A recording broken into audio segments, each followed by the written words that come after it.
Hey everyone, and welcome to this explainer. I am absolutely thrilled you're here today because we are going to unpack the actual biological reality behind our deepest instincts.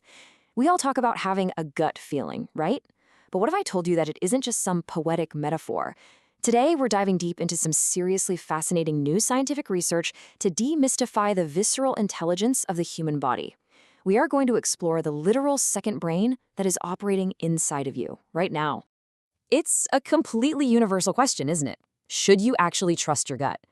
Just think about the last time you had to make a massive decision. Maybe you were taking a new job, moving to a new city, or just trying to read a person's true intentions. You probably felt those unmistakable butterflies in your stomach, or maybe a sudden, totally unexplainable hunch that just guided your choice. But where does that feeling actually come from? And maybe more importantly, is it reliable data, or is it just, a biological glitch? Okay, so here is our roadmap for today's deep dive. We'll kick things off with Meet Your Second Brain, then the gut-brain highway, the science of instinct, when gut feelings fail, and finally, mastering your intuition. Let's get right into it. Part 1, Meet Your Second Brain.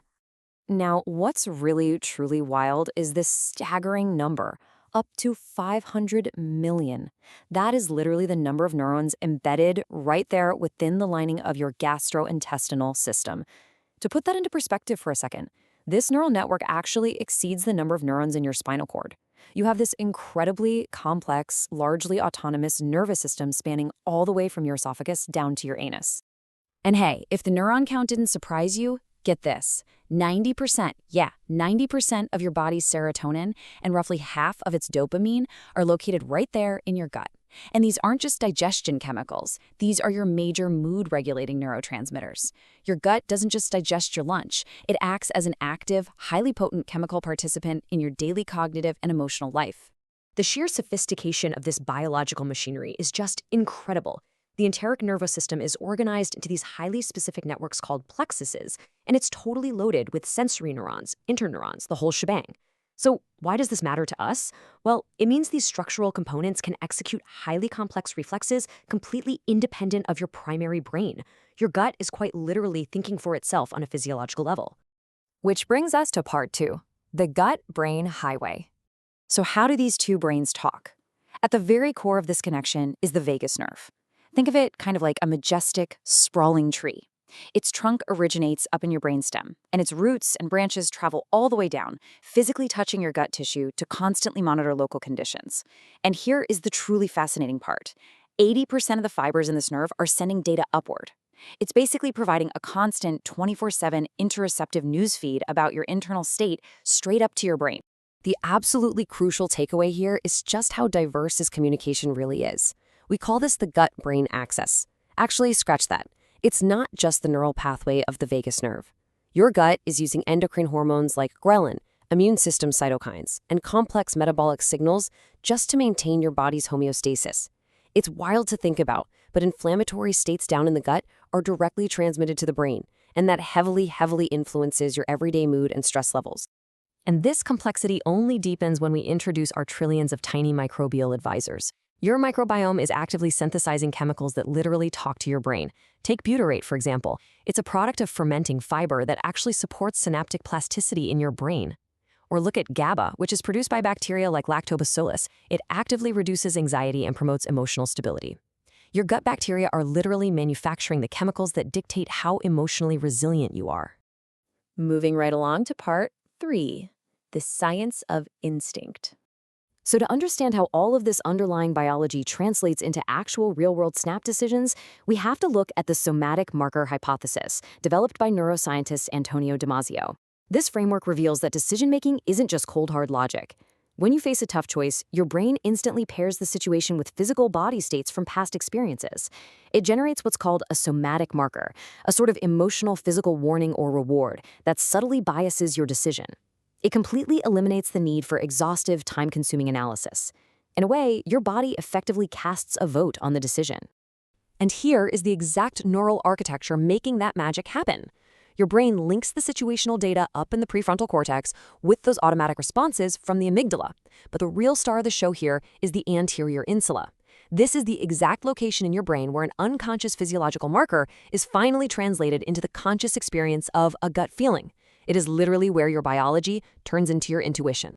We can frame this perfectly using Daniel Kahneman's famous dual process theory. Your gut feeling, that is the ultimate System 1 shortcut. It's incredibly fast, it's automatic, and it relies heavily on deep pattern recognition.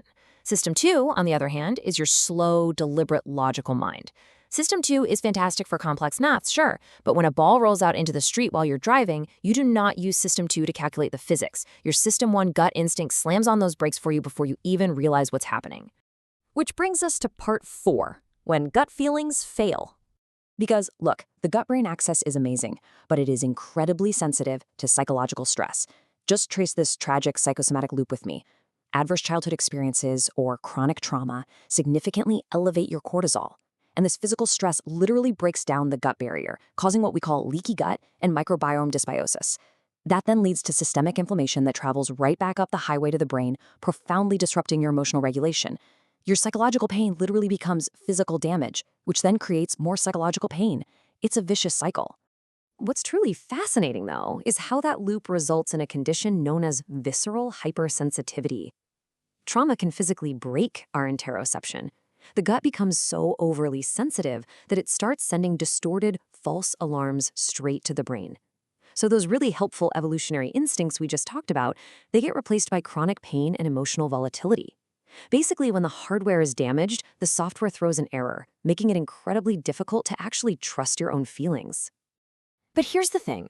Even without trauma, our intuition has strict environmental limits. Kahneman's research shows us that you can safely trust your gut in high-validity environments. These are places with predictable, structured rules, like playing chess or firefighting, where you've built thousands of hours of genuine pattern recognition.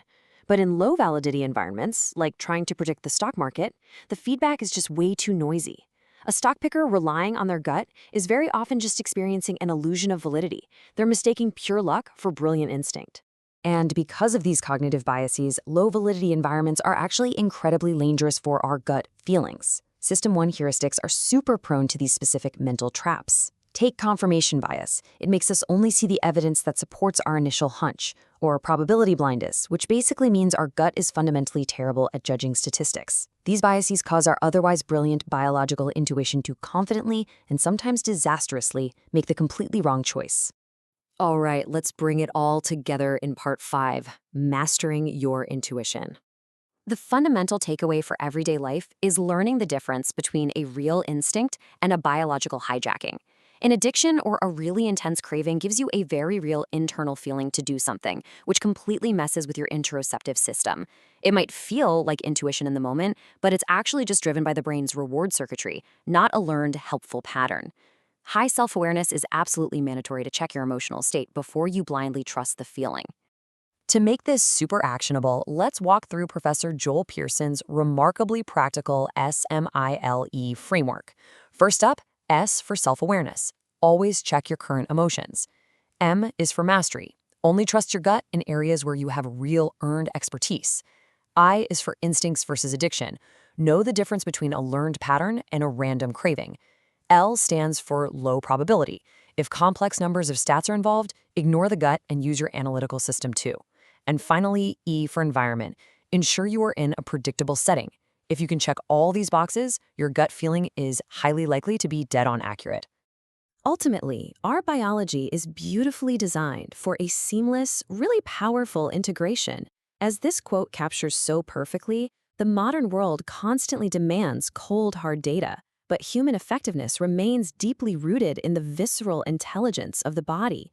By understanding the real science of the gut-brain axis, we don't have to choose between logic and instinct anymore. We can listen to our second brain while always maintaining the critical, analytical eye of our first. So I want to leave you with this final thought. The very next time you face a really tough choice and you feel those unmistakable butterflies fluttering in your stomach, will you know what they are trying to tell you? Take a second to stop and evaluate the physiological origins of your very next snap judgment. You just might find that your body already knows the answer.